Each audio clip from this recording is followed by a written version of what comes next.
আসসালামু আলাইকুম। আজকে একেবারেই যারা একদমই সেলাই পারে না তাদের জন্য এই টিউটোরিয়াল। যারা একদম প্রথমেই সেলাই শেখে তাদের জন্য এটা।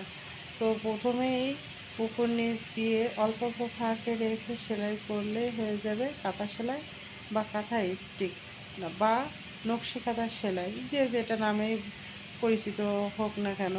মূলত এটা কাঁথা সেলাই, এই সেলাইয়ের নাম বলা হয় কাঁথা সেলাই। তো এই কাঁথা সেলাই দিয়ে এখন কিন্তু ভিন্ন ভিন্ন ডিজাইন হচ্ছে। হয়তো দেখতে মনে হচ্ছে কি এই সেলাইটা শুধু সোজাই থাকবে, সোজাসুজি সেলাই ছাড়া আর কিছু করা যাবে না। আসলে কিন্তু সেরকম না। এটা জাস্ট যারা সেলাই পারে না তাদের প্রাথমিক ধাপ যেটা, সেটা আছে শেখাবো।